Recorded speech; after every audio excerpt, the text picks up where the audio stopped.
mute. Bloody hell. I'm freaking sorry. My entire fault. I was recording a podcast earlier and I put it on mute. Right. Okay. So what you basically missed while it was on mute was me saying to people who don't normally come to book club, yes, it is normally this much of a mess. Well, you know what? If you don't want to listen to a live broadcast from a woman that doesn't know when her microphone is on, then go away, because that is what I've got to give. And it's who I am.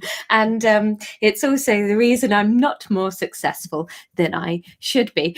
So no, nobody's broken any of the technology. I'm so sorry. So yes, I was saying, I'm sponsored basically by a lot of stuff that I've done. Thanks for joining in. It's been a really weird day. I guess I'm used to stand-up where I do something and people are there live in the room. So having a book go out and people reading it has been crazy because I've not been there, but it's happened and lots of people have liked it. And I'm so grateful to all of you for watching this and to people for letting me know today how much they've liked the book. It's been a kind of crazy dream come true. Thanks, Catherine, for saying I look glam tonight. I ordered this jumpsuit online the other day, and I quite like it. I can't breathe out, but other than that, it's all right, isn't it? So what I thought I'd do is read you my book. I only got my copy yesterday. Tom went to Waterstones and bought me one. Tom's my real husband. And bought me a copy, and then today my ones from the publisher that should have come last week turned up. But look, it's all shiny on the front and everything. I love it. I'm so proud of it, and I keep looking at it and then kind of feeling like I fluked this in some way, which I guess I kind of did, but then everybody flukes everything. So what I thought I'd do is read my favorite chapter, which comes quite near the end of the book, so I doubt many people have got there yet. And it's my favorite chapter. I'll hold it up against this, Kim. It's my favorite chapter because it's got quite a lot of heart in it, and it's the chapter that when I didn't obviously write them in chronological order. I wrote them all just as they came, and then we put it together as we needed it. And this chapter, when I wrote it, gave me confidence that the book could be a little bit more than just some smut. Obviously, I've got no problem with the book being smut. I am who I am. But this chapter gave me the confidence that I could talk about some stuff that is a bit more serious and a bit more personal to me without having to stop being funny. And so I'm really proud of this chapter. I'm going to read this chapter, and then maybe, because I'm quite drunk, I'll read another one. Abby says, please tell me Jürgen knows about this. I mean, I assume so. He hasn't got in touch. But then what's the poor guy going to say? Do you know what I mean? Like, what's he supposed to do? Just drop in and be like, thanks for the book. Like, I don't know what he could join in with, you know, like, but somebody today suggested we do a sport relief video, and let me tell you, I'm down for that. So Jürgen's people talk to my people. I don't have people, but talk to me, you know. Anyway, let's read my favorite chapter. So I'd be getting glammed up to go out for the night to a swanky gala or whatever the football Oscars is. The woman in the YouTube video sweeps her hand gracefully from left to right, and a perfect black line appears. It elegantly frames her beautiful almond-shaped eye, doubling its apparent size and her beauty. I lift my wand to my own eye and mimic her actions perfectly, creating a wiggly black smudge that inexplicably has a break midway before blotching out into a messy puddle in the cavernous wrinkles I seemingly just developed. Fuck it, I exclaim, lifting a cotton pad to my eye to remove the offending graffiti and start again. We're getting ready to go to a fancy dinner. Well, I'm getting ready. I've waxed everything, bleached what I can't bring myself to wax, squeezed my curves into underwear that makes curves rigid, and selected a dress specially designed by a series of experts to persuade red-blooded males that they could have sex with a woman over 25 without vomiting. Can you imagine? I have been between the bathroom and the bedroom for the best part of 4 hours preparing. 20 minutes before we are due to leave, my husband will go to the effort of choosing which colour length of silk to tie loosely around his neck, and we will appear at the party looking somehow like we have made the same amount of effort with our appearance. I am nervous. These events make me feel giddy and sick because I'll have to make small talk and try and fit in a room where I feel like an outsider. Are you nearly ready? He appears in the door carrying a freshly ironed shirt on a hanger. No, I'm not. I'm not nearly bloody ready. Do I look nearly bloody ready? The words come screeching out of my mouth before I can stop them. Fear kicks off my fight or flight, but the irony of it all is that I'm fighting the one person to whom I want to cling. He sighs deeply. You are not looking forward to going? I instantly want to cry. Or, at the very least, stop lashing out. No, I say, keeping my words monosyllabic to give myself the best chance of keeping the tears in. It would be a shame to cry now and ruin the black line I have finally managed to draw. I briefly wonder if there is potential in a fashion where you only have to wear eye makeup on the side of your face that comes naturally to your dominant hand. Feels like the sort of thing Tilda Swinton could make fashionable. What is making you nervous? He says, his gentle tone enraging me. Does he not realize these are not nerves? This is not normal anxiousness. This is absolute terror. This is the big one. This party could be the end of days. I don't want to make small talk with new people, I say, and it sounds small. The fears that loom so large when they're tormenting me in my mind have spitefully metamorphosed into petty, hollow-sounding peeves now they are loose in the air. Fears that swore to me they were apocalyptic now waggle their tongues back in my direction as I imagine them landing on someone else where they weigh several tons less than my terror promised. Are you worried they will find you too interesting? He says, removing his t-shirt to put on the crisp white shirt. I smile at his attempts to defrost my fear.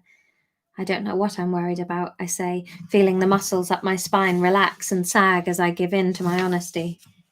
Well, to know how to play today, we must look at our previous performances, he says, applying the logic that has earned him an impressive cabinet of silverware. I feel inadequate, I admit. I second-guess every word I want to say, and I worry that I'm boring to everyone that I talk to. The tears that have been threatening my clumpy mascara leak out uninvited, and I am desolate. Do you think I'm a good manager? He asks me, throwing my thoughts off course with this question. I ponder, picturing him on the sidelines hugging his team after a goal. Of course, I say, not needing more than a second to think. And what is the job of a manager? He continues gently. Well, this I cannot answer instantly. I'm confident it's something to do with the phrase, at the end of the day. But beyond that, the details of his working life are not my area of expertise. Thankfully, he is not waiting for me to respond. I choose the team, he informs me. I select the best people, and then I get the best out of them. You are the person I chose for my own team. You are the best. If you feel unsupported out there on the pitch, then we must change the formation. He wipes away my tears with his words and then dominates a full Windsor. At the party that night, he barely leaves my side, and when he does, I know his eyes will find a gap in the crowd through which to meet mine if I need them. In every conversation, I am introduced as a woman of substance and interest.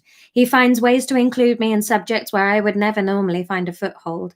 Strong fingers are interlaced with mine wherever I feel my hands trembling with nerves. Every anecdote I tell has a smile or a laugh waiting for it at the end to lift my confidence into the next one. When we return home, we hit the showers happy.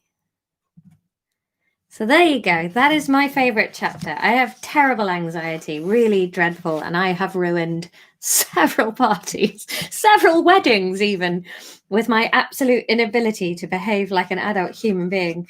And I kind of wanted to put a little something in the book. The book's funny. I'm really proud of the book, but I wanted to just put a little something in there. Should we do one more? Let's do one more. Why not?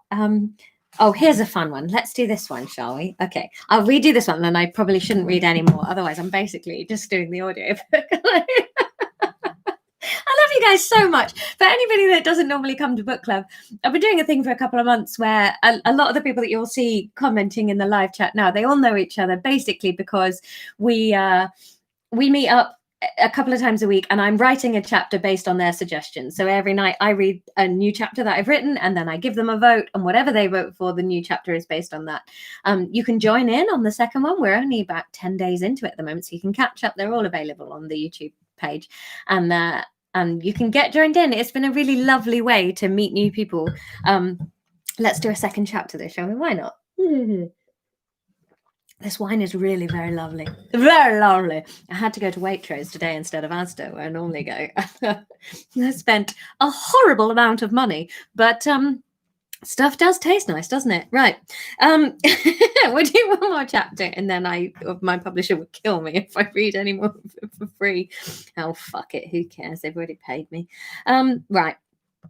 He'd get home from work, and I'd be all nodding and listening and saying, sounds like you were totally in the right, when he had difficult stuff going on.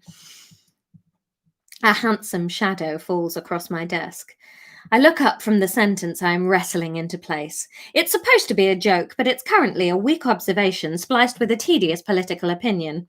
The sort of line that on stage would elicit agreement, not laughter. It's a modern joke. Oh, that feels a bit topical for right now, doesn't it? The owner of this dapper shadow is a welcome distraction from both the joke and the fear that I'm wasting my life wrestling jokes instead of doing something helpful. Laura, I'm sorry to disturb you, he begins, his words delivered precisely as though it is taking a huge amount of energy to remain calm. I am unable to find the remote control. It is not here in this remote control caddy that we purchased and that I have mentioned to you several times. I close my laptop. The joke is now the least of my worries.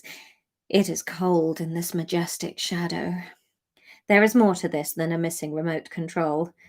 Despite my husband's profession, I have still not really managed to wrap a passion for football into my heart. I tolerate it as one does the weather. It changes in pitch and frequency, temperature, and the stress levels it induces, but it is mainly discussed on television by dull men in front of a green screen.